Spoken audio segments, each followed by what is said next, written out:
Hola, bienvenidos nuevamente a Ser Mamás. A partir de hoy los estaré acompañando, así que me presento. Yo soy Juliana Cardona, de profesión soy comunicadora social, pero mi rol más importante en la vida es ser mamá, así que los estaré acompañando con temas muy importantes para toda la familia. Hoy nos está acompañando Lina Botero, ella es psicóloga y vamos a tratar un tema también de mucha importancia porque está iniciando año, pero también inicia la parte escolar y esa vida escolar es la que quiero tratar con ella. Lina, bienvenida. Muchas gracias por la invitación al programa. Yo soy Lina Marcela, psicóloga, también soy mamá de una niña de 6 años. Entonces esto nos ayuda un poquito a veces a comprender el tema del regreso a clases. Claro que sí.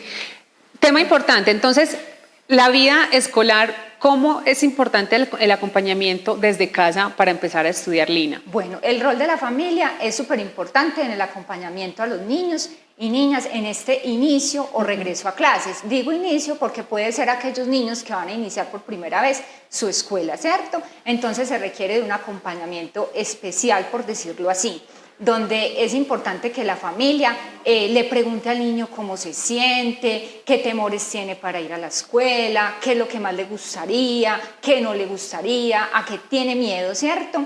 No es lo mismo un niño que ha sido acompañado por su familia, que lo llevan cerca a la escuela, mira, esta va a ser tu escuela, posiblemente estos tus compañeros.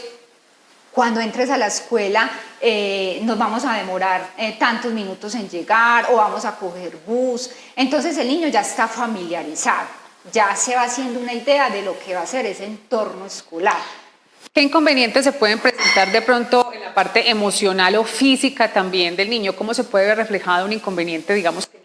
Que el niño empiece a decir, yo no quiero ir, empiece a llorar, empiece a generar de pronto lo que llamamos pataletas, a demorarse más para salir de casa. Entonces se puede ver reflejado en diferentes comportamientos del niño que son completamente normales, ¿cierto? Que hacen parte de esos síntomas que ellos van mostrando por la misma ansiedad que tienen frente al proceso. Pero entonces ahí es donde es importante que la familia ejerza un rol principal y fundamental. Yo como adulto, ¿cómo acompaño ese proceso del niño para que sea lo menos traumático posible? Bueno, y si el niño vaya a pasar de transición de un grado a otro, ¿se pueden presentar también los mismos factores? Claro, se pueden presentar los mismos factores porque venimos de una temporada de vacaciones donde los niños cambiaron sus rutinas, entonces ya se levantan más tarde, la alimentación a veces es diferente, entonces también genera temores. No es lo mismo un niño que va para primero a segundo a un niño que va para cuarto y quinto, ¿cierto? Sabemos que hay contenidos diferentes a los que ellos se van a enfrentar y eso les genera temor. Por ejemplo, cuando un niño va a aprender a leer, entonces es, no, yo no soy capaz de leer. No, yo tengo mucho miedo. Y si la profesora es muy regañona, ¿cierto? Entonces ellos también tienen temores. Tanto los que inician por primera vez como los que van de grado a grado, familias como niños, están viviendo todo ese tema de preguntas, de temores, de emociones a flor de piel, pero eso es completamente normal. La clave en dónde está, en el acompañamiento, tanto al niño y yo como adulto, cómo empiezo también a identificar qué me está generando miedo y cómo lo puedo ir abordando. No es lo mismo yo ir a decirle a mi hijo, ay, a mí me da miedo que tú vayas a ir al baño, a la escuela y no seas capaz, que no seas capaz de destapar la lonchera. No es lo mismo yo decirle al niño a yo poder hablar eso con otra persona, ¿cierto? Con un adulto. Yo expresarle, mira, yo estoy preocupada por esto y esto. Si yo se lo digo al niño, ¿qué le voy a generar? Preocupación y miedo. Ansiedad, miedo, y posiblemente cuando el niño llegue a la escuela no va a tener ganas de ir al baño y no va a ser capaz ni siquiera de pedir permiso para ir al baño. Entonces es como yo desde casa lo voy entrenando para que él se le haga más fácil la vida en la escuela. ¿Y eso dónde se aprende? En la casa. En la casa. A uno eso no es que yo me levanto y ya lo llevo a la escuela y allá le van a enseñar todo, ¿no? ¿Cierto? Es como yo desde casa empiezo a explicarle posibles cosas que pueden pasar. Pero no creas, Lina, hay papás o mamás que no tienen, digamos, todavía esa conciencia y que lo hacen muy mecánicamente, lo levanto y lo llevo a la escuela y allá voy y lo dejo y que allá los profesionales hagan lo que sea con el niño. ¿Cómo decirle a los padres y cómo implementar como esa conciencia en ellos para que se hagan cargo? Bueno, por eso es importante el tema del día de hoy para que los padres de familia y las madres se concienticen de la importancia del acompañamiento en este proceso, para que sea un proceso armónico, lo menos traumático posible. Y por eso me parece importante introducir un concepto que es el tránsito armónico, ¿cierto?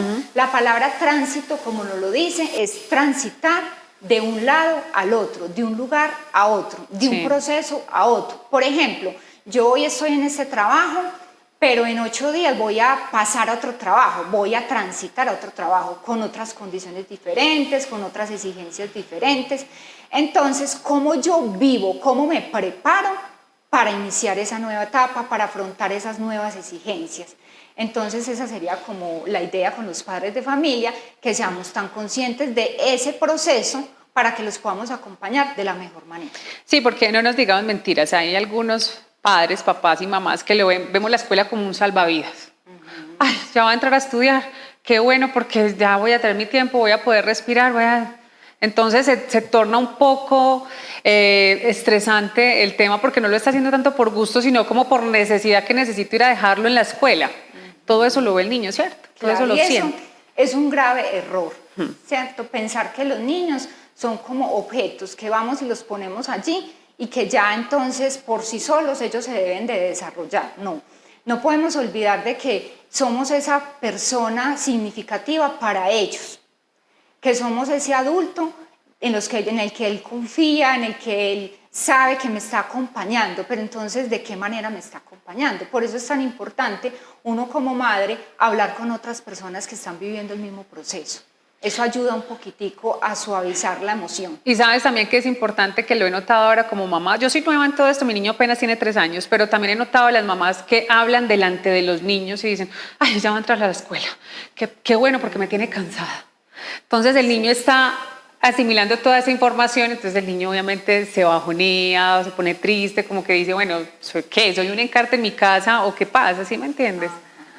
Es como que tener como esa conciencia de los papás de decir qué rico que mi hijo esté aprendiendo, está en un entorno donde está compartiendo con los compañeros, donde está creciendo. Nos falta un poco más de empatía como en ese tema con los niños. Es que es como yo vendo la idea de la escuela. Tenemos que hacer de cuenta de que yo le estoy promocionando la escuela a mi hijo. Ese es un tip, por decirlo así, una herramienta.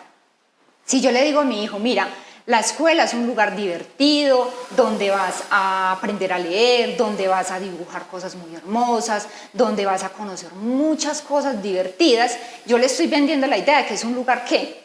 Divertido, bueno, sano. Diferente si yo le digo, lo que tú decías ahora, es que qué pereza, ya va a iniciar la escuela y como le da de duro levantarse y esas profesoras como son de canzonas, ya el niño no va a querer ir. Es como si a mí en un trabajo me dicen, no, ese jefe suyo es terrible, allá pasa súper maluco, ya uno se va a ¿qué? Predispuesto, claro. ¿cierto? Entonces es como le vendo la idea a mi hijo de esa nueva escuela, de ese nuevo regreso a clase.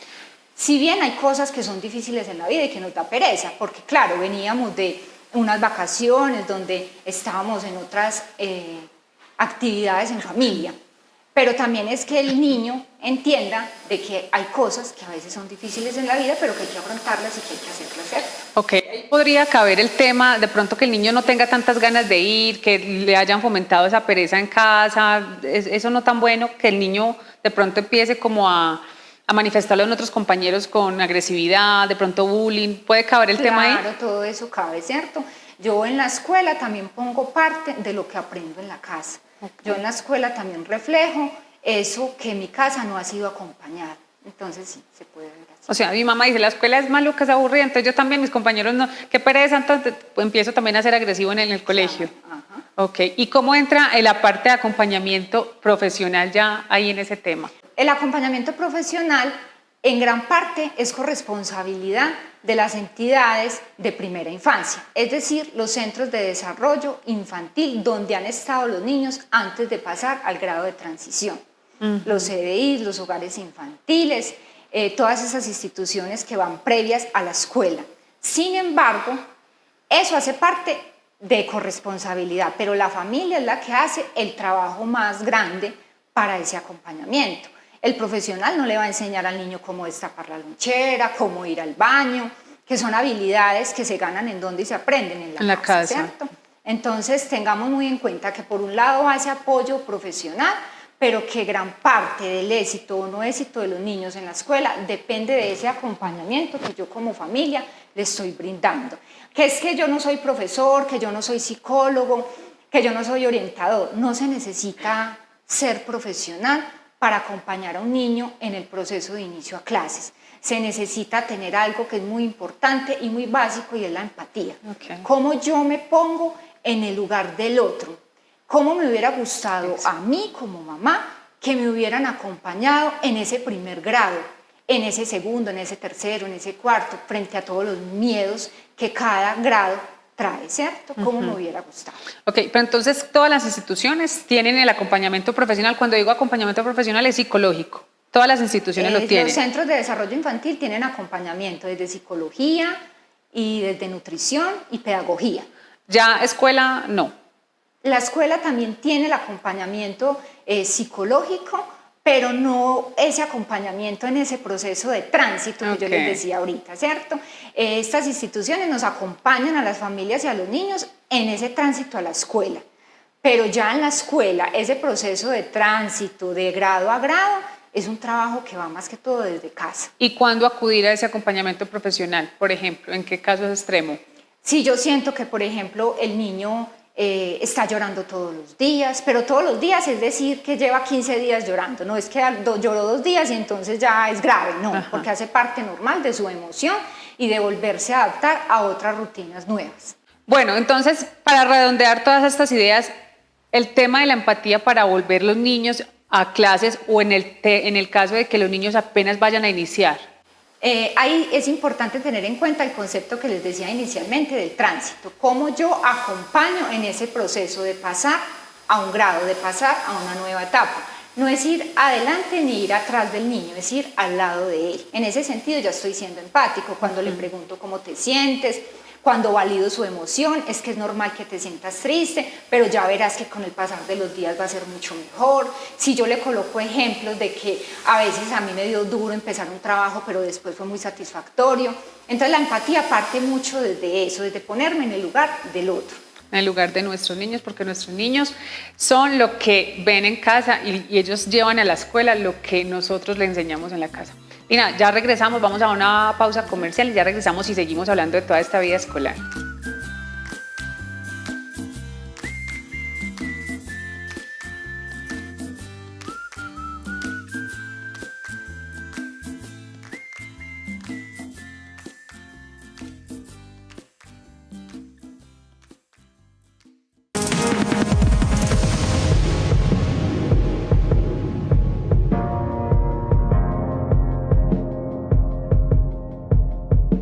¿Sabías que Cable Plus ahora cuenta con una oficina más inclusiva?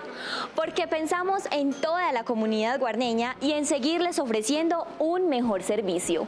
Nuestra sede principal contaba con escaleras, así que hemos eliminado esta barrera para las personas con discapacidad. ¡Acompáñennos!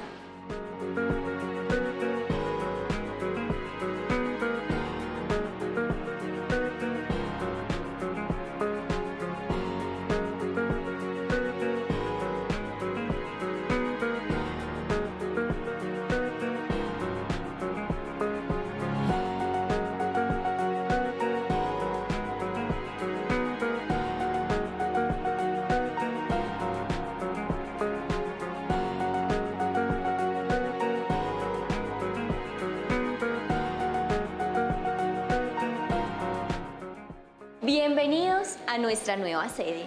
Aquí puedes realizar recaudos, solicitar nuestros servicios, gestionar traslados, suspensiones, afiliaciones y reconexiones, los mismos servicios de nuestra sede principal.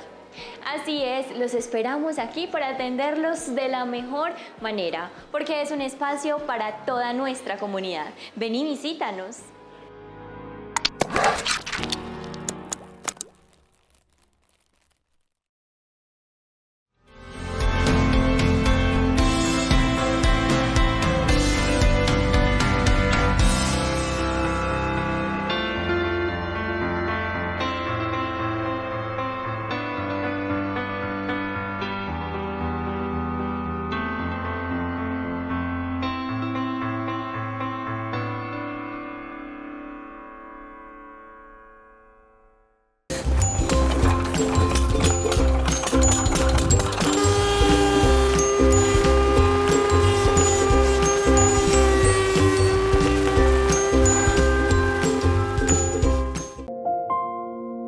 Vive un tiempo de unidad, amor y reconciliación. Por eso, Cable Plus Televisión lo invita a conectarse con la Eucaristía Dominical a las 12 del mediodía desde la parroquia Nuestra Señora de la Candelaria. Sintonice nuestra señal en directo. Cable Plus Televisión, uniendo emociones.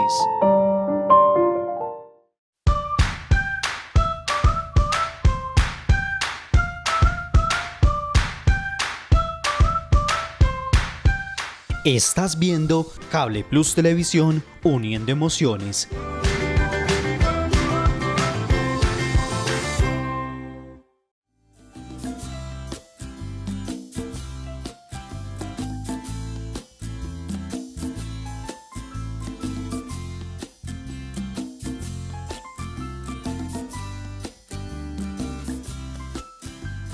Continuamos en Ser Mamás. Hoy estamos con Lina Botero, psicóloga, y estamos hablando del tema de regreso a clases, pero también de esos niños que apenas están comenzando el ciclo escolar, y es importante hacer ese tránsito empático. Lina, hablemos entonces en este tiempo ya de estrategias. ¿Qué estrategias podemos tener los padres con los niños que van a comenzar a estudiar?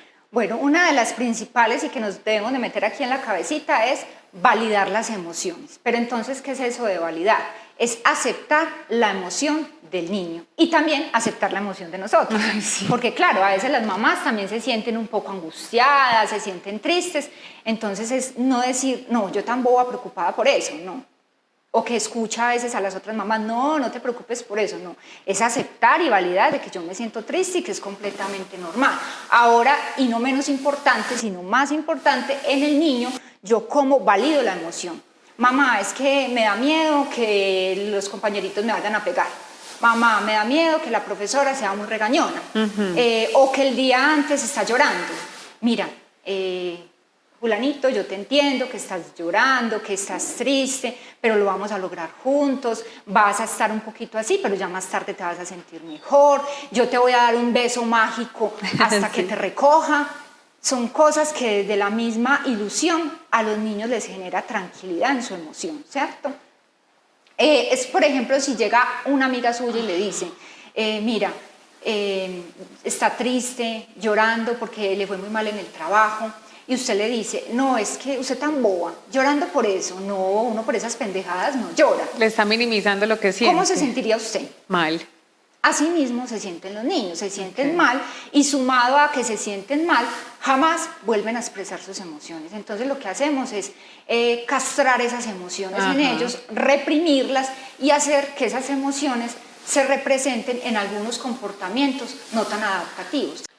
Lina, yo ahorita que me estoy estrenando como mamá, yo leo mucho de crianza positiva y también como de estrategias pues para cuando me toque, y he visto como herramientas bonitas que, por ejemplo, con los niños pequeñitos, si los vas a dejar en el tema de jardín o de todo este tema de educativo, hacerles, por ejemplo, corazones en las manos, y yo también me lo dibujo. Entonces cada que estés triste, mira el corazón de mamá, estás en el corazón de mamá, o darle un besito, cuando estés triste le das un besito a mamá. Son como estrategias y juegos con los niños que también son muy importantes para ellos. Los niños chiquitos que están saliendo pues ya de la etapa de bebés, son muy apegados a las mamás, y las mamás también a ellos. Entonces es muy duro para ellos también asimilar este trance.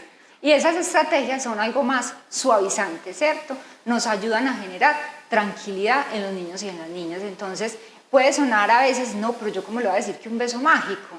Pero es que los niños, recordemos que están en una etapa de ilusión, de fantasía, ¿cierto? Y para ellos todo eso es cierto. Entonces, como yo le digo, mira, te hago el corazoncito acá y yo me hago otro, y recuerda que siempre voy a estar pensando en ti hasta que regrese. Yo voy a regresar, porque hay algo, y en los niños más pequeños, ellos piensan a veces que los van a dejar en la escuela y no van a volver por ellos. Se sienten abandonados. Porque no podemos dar por supuesto que los niños saben que vamos a volver por ellos. A los niños hace falta decirles, mira, yo regreso por ti a tal hora. Así el niño no sepa reconocer la hora, el reloj, pero yo, esa seguridad, esa certeza de que yo voy a volver por ti. No podemos dar por sentado que ellos ya lo saben. Lina, y también para nosotros como mamás es otro duelo. Yo creo que en la maternidad estamos viviendo duelos constantemente. ¿Cómo hacer? Porque es que yo le tengo que transmitir al niño esa seguridad, pero lloro. Yo sé que yo voy a llorar el primer día que lo haga. Lloro, no voy a estar cómoda. No, mi niño va a ver todo eso. Entonces es un duelo. Siempre estamos en duelo. Y claro, y es importante validar esa emoción como mamá. Si yo tengo ganas de llorar, pues lloro, pero es diferente llorar delante del niño, cuando lo estoy dejando allá, yo dejándolo en la escuela y llorando, a diferente, yo lo dejo y luego de pronto en casa, pues se me salen las lágrimas, lloro, converso con otra persona acerca del tema. Aunque no es malo tampoco que nos vean llorar, porque así le estamos enseñando también que es válido llorar y que él puede llorar. Sí, pero en ese regreso a clases o inicio de clases, sí hay que tener mucho cuidado, porque hay una línea muy delgada entre lo normal y lo tóxico. Es normal que yo esté llorando y que mi hijo me vea llorando, pero no porque me vea llorando porque lo voy a dejar en la escuela, porque él va a sentir que entonces es malo que me dejen en la escuela, ¿cierto? Ellos necesitan esa seguridad para iniciar sus clases. Y si yo voy a mostrarle a él toda esa emoción, muy de pronto, muy a flor de piel, lo que voy a hacer es generar temor y miedo, porque entonces el niño se va a quedar pensando, mi mamá se fue para la casa llorando, algo malo pasa. Ellos no tienen todavía como esa capacidad de entender las emociones de la manera que nosotros se supone que las debemos de entender. Ok, entonces, y los que viven, por ejemplo, con papá y mamá, ¿cómo es el acompañamiento y cómo es de importante la figura paterna ahí? Igual. Si vivimos con papá y mamá, también es importante que el niño sienta que ambos me están acompañando en ese proceso, que ambos me pregunten cómo me siento, cómo estoy, cómo me fue. Si hay la posibilidad de que ambos lo lleven a la escuela el primer día, pues muy bueno. Si no, de todas maneras, el que no puede estar, que le dé esa seguridad el día anterior. De que y a la mamá también. Y a la mamá también, claro. Sí, a la mamá también. Bueno, ¿qué estrategias podemos tener con los niños para empezar y retomar ese año escolar? Entonces ya tenemos una estrategia, sí, que con es la más validación de las emociones. Y esa validación de las emociones aplica para todos. Niños pequeños, niños más grandes. Aplica para 6, 7, 8, 9, 10, 11, 12, 13 años, porque también recordemos que del grado quinto al grado sexto también hay susticos, ¿cierto? Frente a ese bachillerato, luego viene que la graduación y el paso a la universidad, y todo el tiempo estamos en el tema de las emociones. Y nuevas experiencias. Y nuevas experiencias, entonces la primera estrategia es validar las emociones, aceptar que es normal que lloren y ponernos en el lugar del otro, que era la empatía, lo que hablábamos ahorita. Listo. Otra estrategia muy importante y fundamental es la lectura de los cuentos en los niños más pequeños. A ellos les encantan los cuentos y los cuentos los acercan a la realidad de la vida, a las emociones. Desarrolla el lenguaje de los niños, les aporta mayor vocabulario a los niños y a las niñas. Y por ejemplo, los que no tenemos esa cultura de leer. Bueno, los que no tienen la cultura de leer, es como yo busco estrategias que me faciliten acercarme a la literatura infantil, ¿cierto? Si no tengo cuentos en la casa, entonces en internet hoy en día busco cuento infantil para un niño que regresa a clases. Cuento corto, no un cuento larguísimo que se vuelva aburridor, no. Algo sencillo, pero que me dé la posibilidad de recrearle lo que él va a vivir en la escuela. Listo, entonces, ¿cuánto tiempo de lectura al día, por ejemplo? Puede ser un cuento en la noche. No necesita más, ¿cierto? Es que no necesita sentarse a leer con él todo el día. 15, 20 minutos. 15, 20 minuticos. Que es que a mí me da mucha pereza leer o que no soy capaz de leer un cuento largo. Entonces le busco un video, video cuento. Sí. Pero no es que yo le pongo el video y me voy a hacer otras cosas en la casa, sino que yo me siento, veo el video con él, converso acerca del video, qué aprendizajes nos deja. Hay un video muy chévere que se llama Olivia, de oruga a mariposa, para que lo tengan ahí presente y lo busquen, y es un cuento cortico en video que ayuda a los niños a comprender un poquitico ese paso de un lugar donde yo estoy con mamá solamente o con papá, con la familia, donde todo me lo brindan, a pasar a un lugar nuevo. Donde va a ser más independiente. Donde va a ser más independiente, que si bien genera miedo, pero como después Olivia se da cuenta de que es un mundo lleno de colores, de diversión, que la pasa rico. Y que puede hacer una cantidad de cosas. O sea, aquí el aprendizaje es para los niños, pero también para los papás tomar el hábito de leer. Exacto. Exacto. Listo. Sí. Y si no es lectura, pues es eso, aprovechar ahorita los medios tecnológicos y colocarlo en videocuento. Ah, bueno, listo. El tema, por ejemplo, de los hábitos, tener hábitos, por ejemplo, antes de dormir, a qué horas dormir, que también es importante como en el desarrollo escolar, ¿cierto? Bueno, el tema de la rutina, ¿cierto? La rutina. Si yo a un niño le implemento rutinas, recordemos, la rutina es lo primero para que se vuelva un hábito. Ah, Es ok. como cuando a nosotros nos ponían primero, se cepilla los dientes todas las noches antes de acostarse o después de comer. Al principio da como perecita, mientras uno se acostumbra, cuando el niño está aprendiendo a cepillarse los dientes, dice mamá no, qué pereza, o ahorita más tarde, pero en la medida en que yo lo implemento como una rutina diaria, se me vuelve un hábito, y al volverse un hábito, se vuelve mecánico.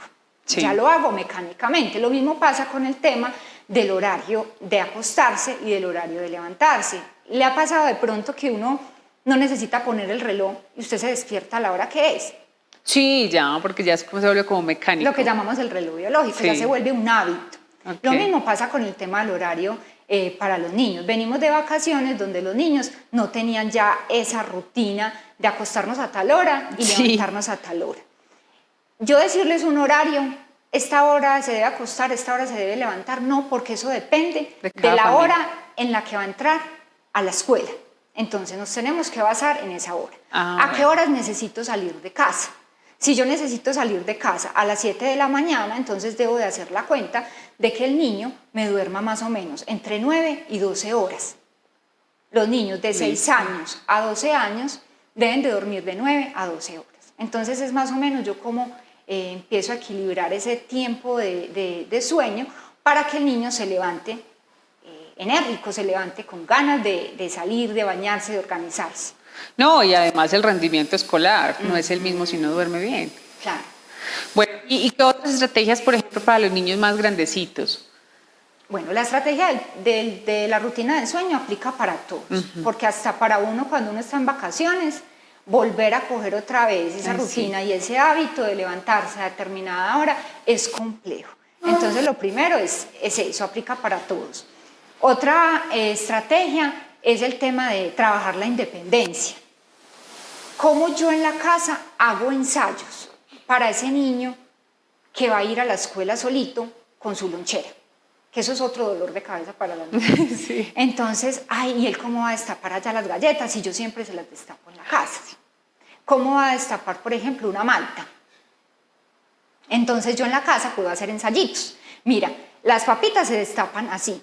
Vas a hacerlo tú, que lo haga en la casa. La malta se destapa así, apenas suena el gas, paras un momentico y luego la destapas, porque Ok. si no va a ir a la escuela y todo se lo va a echar Y se lo encima. explota, sí, Y va a claro. ser una mala experiencia para el niño de algo tan básico que yo como adulto lo sé hacer y que le pude haber enseñado en la casa.